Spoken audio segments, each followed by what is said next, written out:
हमारी कई प्रोग्राम को कंडक्ट कर चुकी हैं, कंप्लीट कर चुकी हैं, जो बहुत खुलूस के साथ दिल्ली से अपने खर्च पे आती हैं। मैं वसीम राशि से मेरी मुराद है।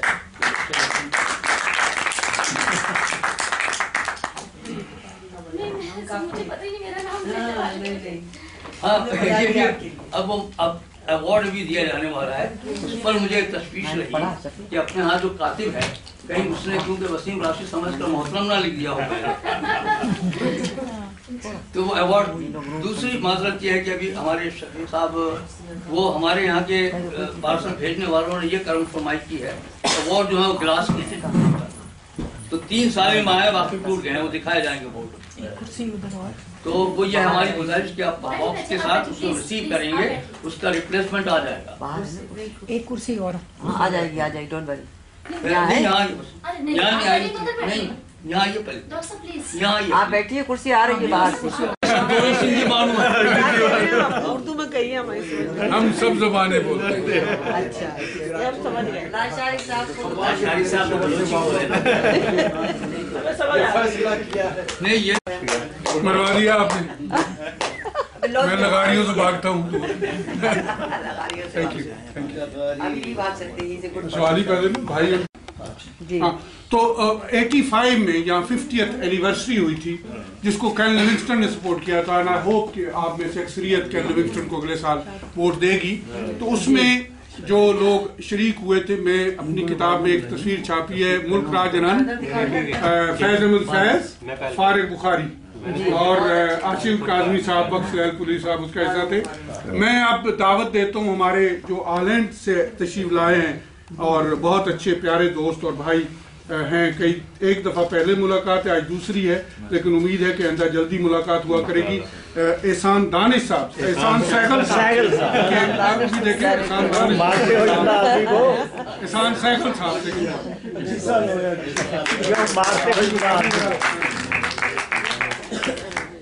अब ये लिस्ट दे दें जी अपना डॉक्टर साहब।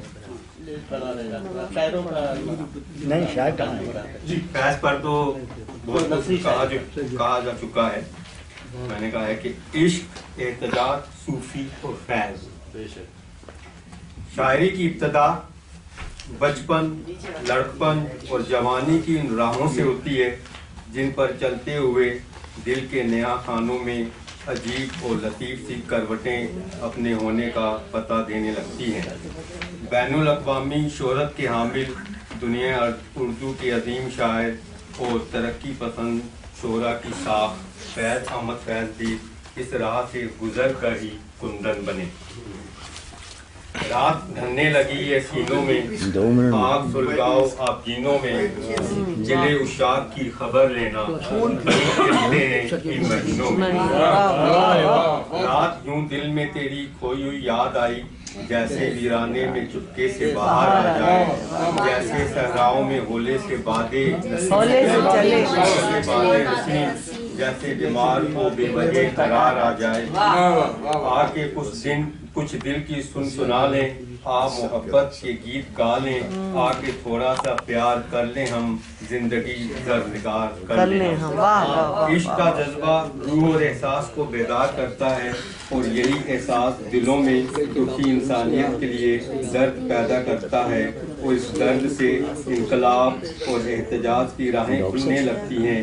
एहतजाज और इनकलाब सिर्फ तलवार ही से नहीं बल्कि कलम से भी बर्पा होता है और फैज़ इसी कलम काफिला के मीर थे।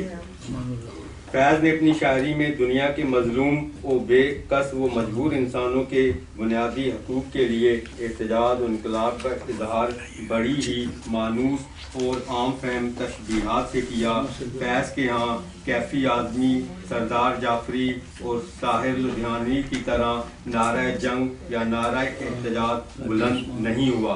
फैज़ ने अपने विजदान को बरोए कार लाकर ठहरे ठहरे और चुपते चुपते अंदाज में अपने एहतजाज को बड़ी शगुफ्तगी के साथ शायरी में समोया है। तरक्की पसंद शायरी नारेबाजी, फनी बेरा रवि और अखलाकी कजरवी के सबब बदनाम हुई थी। لیکن فیض نے ان تمام باتوں سے اپنی شاعری میں عموماً گریز کیا. انہوں نے فکری جمال، فنی کمال و افادیت، حقیقت پسندی اور رومانیت کے مقصد اور ذریعوں کو آپس میں ضم کر کے ایک نیا ذہن، نیا مزاج اور نیا رنگ دیا. فیض اپنی شاعری میں تمام انسانوں کے بنیادی حقوق کے تحفظ اور حصول کی بات کرتے رہے. معتبر نقاد شہزاد منظر مرحوم نے ایک دفعہ بھارت کے شہر کلکتہ میں فیض پر منعقدہ ایک سیمینار میں تقریر کرتے ہوئے جب فیض کو ایک روایت پسند شاعر قرار دیا تو وہاں موجود سوشلسٹ کامریڈ صاحبان حیران اور پریشان ہو گئے. لیکن یہ بات حقیقت اس لیے معلوم ہوتی ہے کہ ایک دفعہ کسی نے فیض صاحب سے پوچھا کہ آپ صوفی اور سوشلسٹ کامریڈ کا تقابل اور موازنہ کیسے کریں گے؟ تو فیض نے جواب میں فقط اتنا کہا، صوفی ہی تو اصلی کامریڈ ہیں. آپ اس جملے کی گہرائی میں جائیے تو حقیقت خود بخود واضح ہو جاتی ہے. اور ویسے بھی فیض کا صوفیوں سے بہت گہرا تعلق تھا اور فیض صوفی بابا ملنگ کے منظور نظر بھی تھے. فیض نے اپنی اعلیٰ تہذیبی قدروں کو ہمیشہ پیش نظر رکھا اور نوح انسان اور پوری دنیا کے امن کا پرچار کرنے والوں میں شامل تھے. احمد فیض نے اپنی شاعری میں صرف انقلاب پسندی کی بات نہیں کی ہے بلکہ انہوں نے اس کی ذہنی طور پر قیادت بھی کی ہے. زندگی کے نظام اور اقدار کے طریقوں کو بدلنے کے لیے فیض نے اپنی شاعری میں تمام رعایتوں اور گنجائشوں سے فائدہ اٹھا کر اشتہاروں میں اپنے پیغام کو بیان کیا ہے اور وہ اپنی راہوں اور منزل سے بخوبی واقف بھی ہیں. فیض کی شاعری میں جہاں عشق و حسن، آزادی، دکھی انسانیت اور نظام اقدار کے موضوعات ہیں وہاں عظمت انسان کا ذکر بھی ملتا ہے. فیض کے ان چند اشعار کو دیکھیے جنہیں پڑھ کر فیض کے فکری ربط، ذہنی تنظیم، فلسفہ حیات اور ضابطہ اقدار کو سمجھنے میں مدد ملتی ہے. ہم پر ورشے روح و قلم کرتے رہیں گے، جو دل سے گزرتی ہے رقم کرتے رہیں گے.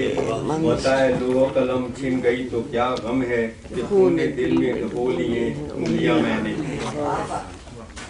کیونکہ یہ داغ داغ اجالا، یہ شب گزیدہ سحر، وہ انتظار تھا جس کا یہ وہ سحر کی نہیں. ابھی گرانی شب میں کمی نہیں آئی، نجات دیدہ و دل کی گھڑی نہیں آئی.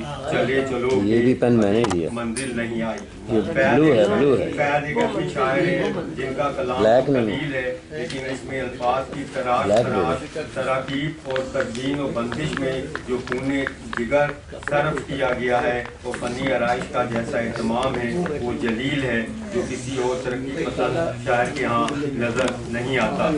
فیض احمد فیض کو ہمارے شعراء نے عموماً نظم کا شاعر سمجھا ہے لیکن فیض کی شاعری کا مطالعہ کرنے سے بات واضح ہو جاتی ہے کہ ان کی استاد دوا غزل سے زیادہ ہم آہنگ ہے. انہوں نے کئی غزلیں بھی کہی ہیں، ویسے تو ان کی مختصر نظموں پر بھی غزل ہی کا احساس ہوتا ہے سوائے چند نظموں کے.